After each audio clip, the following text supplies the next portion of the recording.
In the history of military aviation, there are plenty of cases where promising aircraft simply arrived too late. They missed their perfect window for success, either remaining as experimental prototypes or seeing very limited production. A prime example of this fate is the twin-engine Bristol Brigand bomber. This aircraft was the final link in a design lineage that began with the Beaufort, ran through the Beaufighter, and ended here. Because the Brigand missed out on the decisive battles of World War II, it never managed to achieve the widespread fame of its predecessors. Even so, it is a fascinating piece of aviation history that absolutely deserves a closer look. While the Beaufighter strike aircraft delivered excellent results across various fronts, it had a few major drawbacks. The main issue was its small two-man crew. The second crew member faced a massive workload. They had to act as the navigator, radio operator, and radar operator all at the same time. In the heat of combat, this was incredibly difficult to manage. On top of that, by mid-1942, the RAF was no longer satisfied with the aircraft's speed and range. Recognizing these challenges, the British Air Ministry officially stated that Coastal Command urgently needed a completely new, far more capable strike aircraft. In response to this request, Bristol engineers, eager to stay in the game, quickly put forward a new concept. They submitted a preliminary design for an aircraft called the Buccaneer, which was essentially a heavy redesign of their own Beaufighter. The engineers planned to completely redesign the fuselage to make it more streamlined. They also planned to expand the crew to 3 to relieve the excessive workload and significantly improve the aerodynamics of the engine nacelles by installing powerful 14-cylinder Bristol Hercules 17 engines, each producing 1,735 horsepower. The new aircraft was expected to top 328 miles per hour. Late that summer, on August 28, 1942, Bristol rolled out a full-scale fuselage mock-up for Air Ministry representatives. The military loved the concept and immediately started drawing up official requirements for the future bomber. The final specification, which the company received in November of that year, stated that the new aircraft had to reach a speed of 345 miles per hour at low altitudes. The flight range needed to be at least 1,500 miles. This opened the door to using the Buccaneer beyond European waters, not just over the North Sea or the Mediterranean, but potentially across the Pacific as well. Another critical requirement was single-engine survivability. The aircraft had to be able to climb to and maintain 5,000 feet on just one engine. This gave crews a fighting chance of getting home even after losing an engine on a strike run. It took the engineers just over a month to adapt their initial concept to meet these strict military standards. In mid-December, the updated design was submitted back to the Air Ministry. According to the blueprints, the new aircraft carried over the Beaufighter wings almost unchanged, though the engines were moved forward by about 10 inches. The fuselage, however, was a clean sheet design meant to be as aerodynamically efficient as possible. The tail assembly retained a single vertical stabilizer, just like its predecessor. Meanwhile, the horizontal stabilizer was mounted directly to the vertical fin, raising it about 1.5 feet above the fuselage. The aircraft projected firepower consisted of 5 machine guns, a mix of 3, .03, and .50 caliber weapons. 4 of them were mounted in the nose to fire forward, while a 5th was placed in the rear cockpit on a flexible mount to cover the tail. The bomber primary weapon was a massive 18-inch torpedo. It weighed 2,127 pounds and was mounted directly under the fuselage. On December 21, 1942, the aircraft finally received its official name, the Brigand. However, as the design team ran the detailed performance calculations, some serious problems surfaced. It turned out the selected Bristol Hercules 17 engines simply could not deliver the speed the military demanded. To make matters worse, the Air Ministry added a new requirement. The aircraft had to carry a surface search radar. This heavy electronics package immediately increased the bomber overall weight by nearly 550 pounds. Because of this extra weight, the aircraft lost one of its biggest advantages. It lost the ability to safely fly on a single engine. To save the project, the engineers had to make some drastic changes. They replaced the wings entirely and fitted the Brigand with a pair of incredibly powerful Bristol Centaurus 7s. These were massive 18-cylinder radial engines pumping out 2,400 horsepower each. In addition, the aircraft was fitted with a twin-tail assembly. This was borrowed from the Buckingham medium bomber, which was being developed alongside it. Firepower was also significantly upgraded. The nose was redesigned to house 4 20mm cannons. A heavy machine gun was also added to the rear cockpit. This updated Brigand design was considered highly promising, and in April 1943, the Air Ministry ordered 4 initial prototypes. Development moved slowly. The first prototype did not lift off from Filton Airfield until December 4, 1944. At the controls was Bristol Chief Test Pilot Cyril Frank Ewens. Before long, the other 3 aircraft joined the flight test program. Overall, the trials went smoothly without any major issues. The aircraft delivered excellent performance. It reached a top speed of 358 miles per hour at 13,700 feet. It also had a standard range of 2,100 miles. With drop tanks, that climbed to 2,770 miles. It seemed the Brigand was destined for a highly successful career.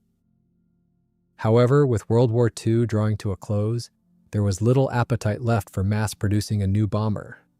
Ultimately, the decision was made to put the Brigand into limited production. This was done primarily to work through the existing parts inventory. It also helped to maintain jobs and production capacity at the Bristol factories. The first production models did not roll off the assembly line until the second half of 1946. Very few were actually built, only about a dozen. Over time, the aircraft operational role was completely rethought. It shifted from a traditional torpedo bomber to a so-called colonial bomber, slated for service in the Middle and Far East.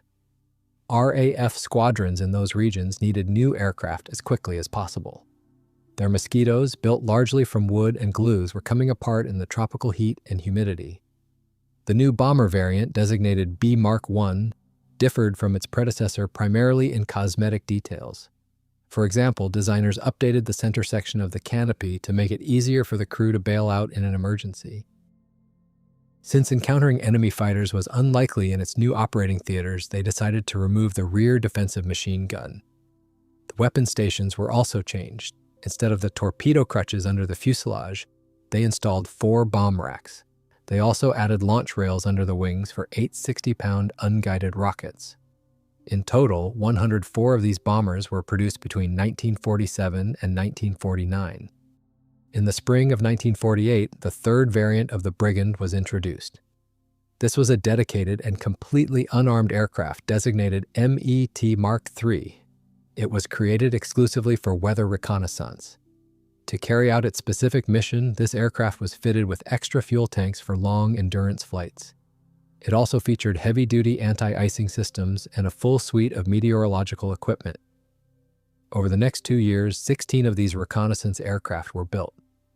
That same year, in 1948, flight testing began on another variant. This was the T Mark IV. It was a trainer aircraft specifically designed for radar operators. It no longer carried any cannon armament. A massive radar dish took up all the available space inside the nose radome. The rear section of the cockpit was blacked out. This simulated the real-world operational conditions of an operator working in pitch darkness. The first prototype of this trainer was created by converting a standard bomber.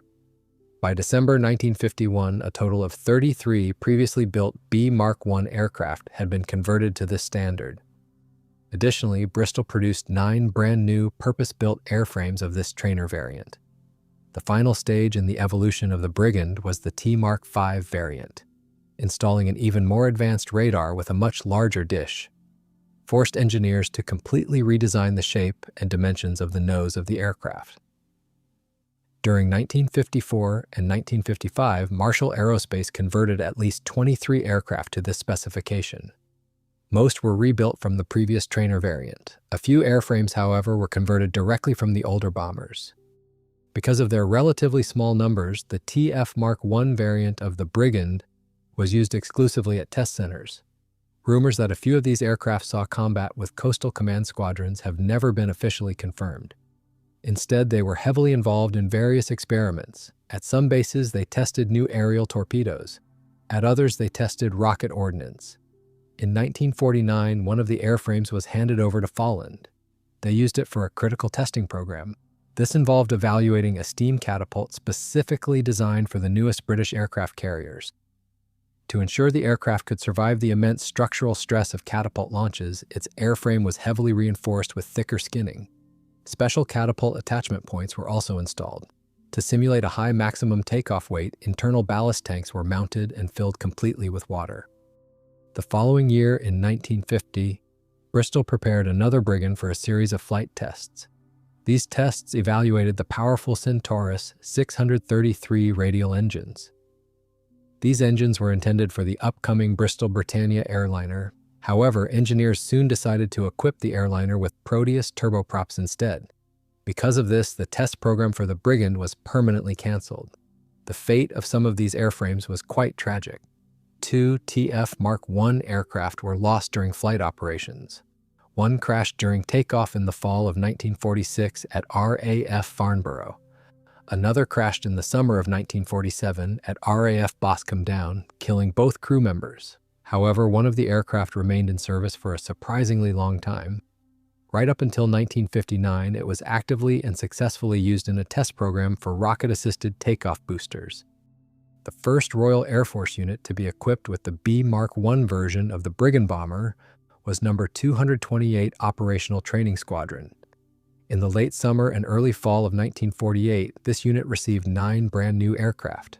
They immediately started intensive transition training for its crews. As often happens in aviation, mastering an unfamiliar aircraft came with its fair share of growing pains. The first aircraft was lost by mid-October. This happened when the pilot made a fatal mistake during an engine-out approach. For almost 2 years, this squadron trained pilots for light bomber operations. Starting in the summer of 1950, it transitioned to the T Mark IV trainer variant. From then on, the unit completely shifted its focus to training radar operators for night fighters. Later on, these aircraft were transferred to the newly formed Air Interception School. This school became the primary operator of the next training variant, the T Mark V. Overall, during their service life, these aircraft helped train about 600 highly skilled radar operators. As you might have guessed, back in Great Britain itself, the Brigands were used almost exclusively as flying classrooms. Meanwhile, all the frontline squadrons equipped with the type served in the harsh environments of the Middle and Far East. For example, in early 1949, the first aircraft arrived at No. 84 Squadron in Iraq. Soon, the unit was brought up to strength with 8 B Mark I bombers. But the brutal, hot climate quickly exposed the hidden flaws of the aircraft.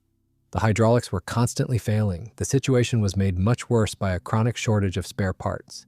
Because of this, by mid-April, every single Brigand in the squadron was completely grounded. Mechanics and logistics teams had to spend countless frustrating hours trying to fix these new, yet temperamental bombers. In the spring of 1949, No. 8 Squadron in Aden also began its transition to the Brigand. And here, the aircraft once again proved to be a handful. The very first airframe to arrive at the base in late April was forced to make an emergency belly landing. This was due to a major landing gear failure. The bomber was a total loss. Fortunately, the crew walked away without a scratch. The squadron did not get its next aircraft until late May. They were not able to fully transition to the new type until early fall. In the fall of 1949, the third and final Royal Air Force Combat Squadron began its transition. This was No. 45 Squadron, stationed in Kuala Lumpur, Malaya. For several months, pilots flew the brand new aircraft side by side with the older, proven Beaufighter Strike aircraft. They were only able to complete the lengthy transition process in January 1950. At that time, the squadron finally relocated to RAF Tengah in Singapore. The Brigand MET Mark III meteorological reconnaissance aircraft were used by just one unit. This was No. 1301 Meteorological Flight. This unit was based on the island of Ceylon and received 6 of these aircraft in June 1949.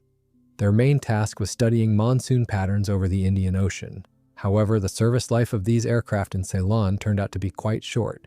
They were retired as early as November 1951. The fate of the other 10 reconnaissance aircraft built was even more unfortunate. They went straight from the factory into storage.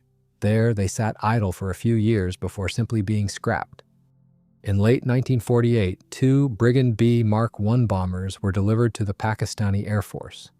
The military wanted to evaluate the aircraft. Their intention was to eventually purchase a larger fleet. However, these bombers never actually made it to Pakistani territory, as the pilots were undergoing type training in Iraq. The evaluation was short-lived. In January 1949, one of the aircraft crashed during a landing at an airfield near Basra. It was piloted by squadron leader Abdullah Beg. Following this accident, Pakistan completely scrapped the idea of buying the Brigand.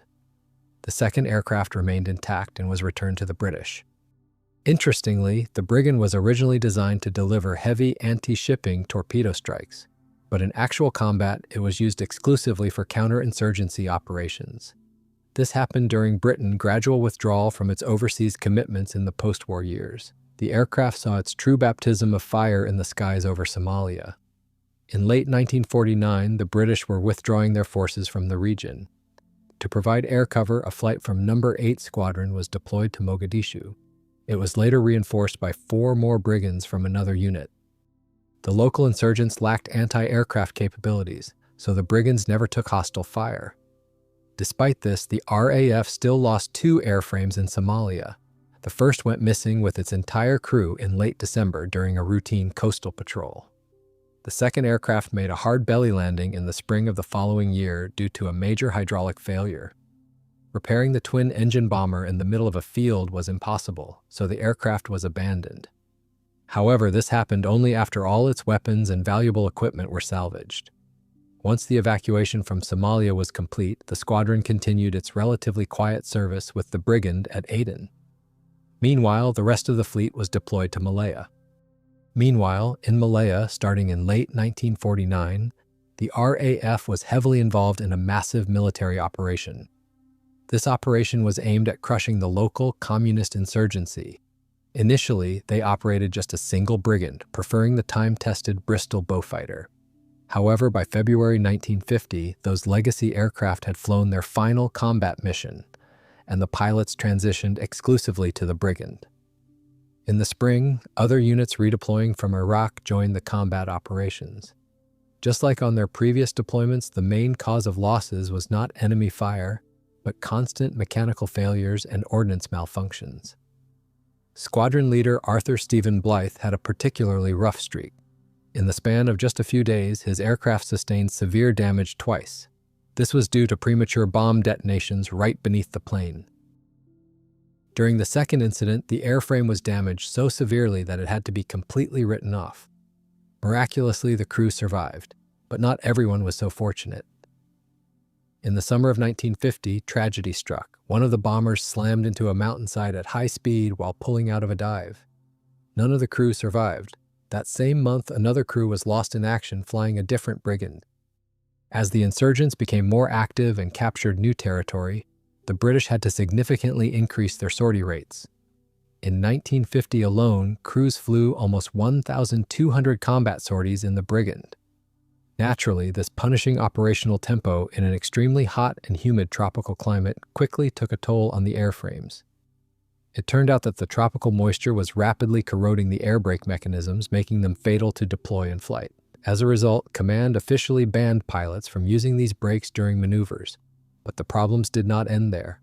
The next weak spot was the fuselage skin, where deep cracks started appearing near the bomb racks. Early in their service, these aircraft carried 4 500-pound bombs.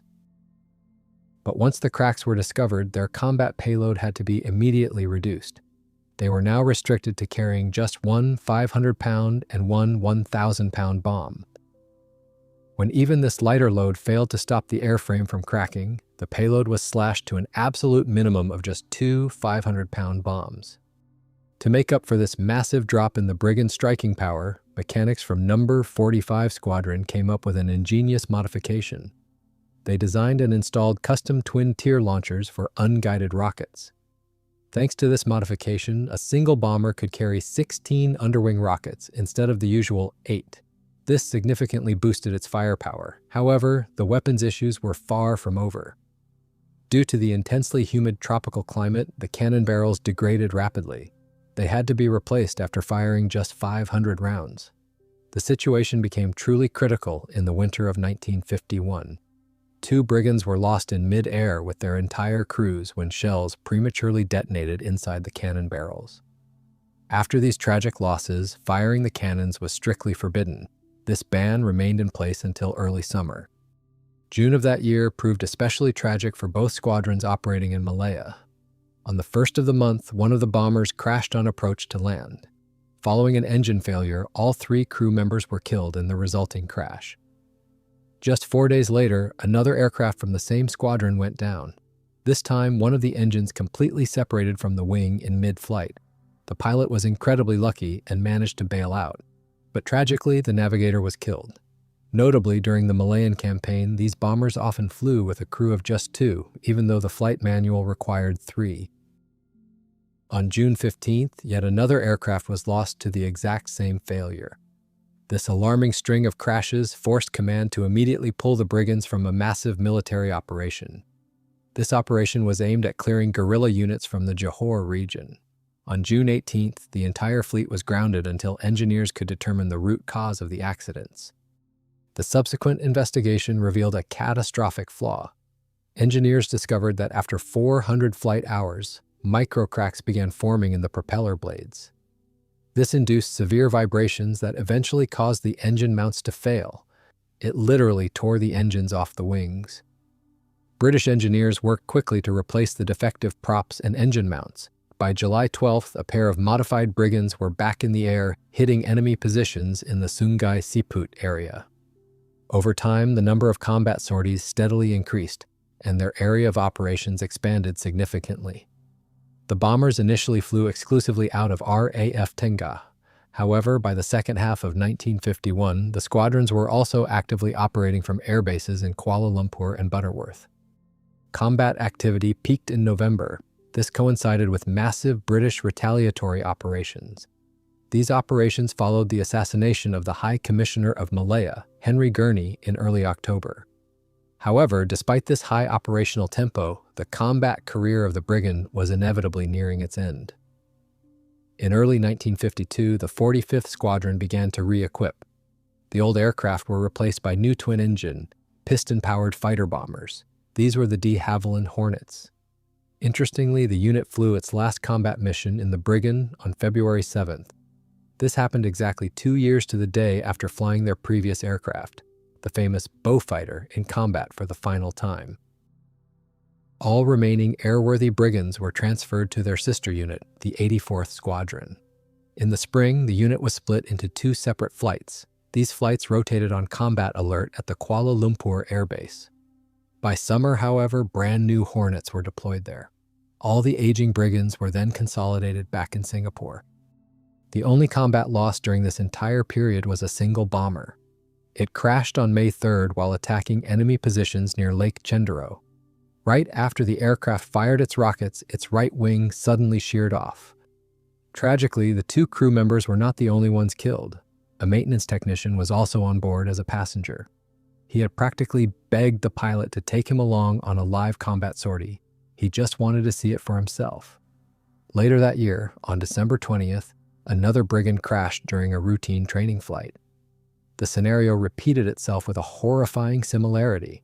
While pulling out of a steep dive, the right wing of the aircraft once again sheared off. After this, it became glaringly obvious that the Brigand fleet was suffering from severe structural fatigue. The fleet was no longer considered airworthy. As a result, the entire fleet was permanently grounded at the very beginning of 1953. By mid-January, an official order was issued to disband the squadron. In total, throughout the Malayan campaign, these bombers logged 4,513 combat sorties.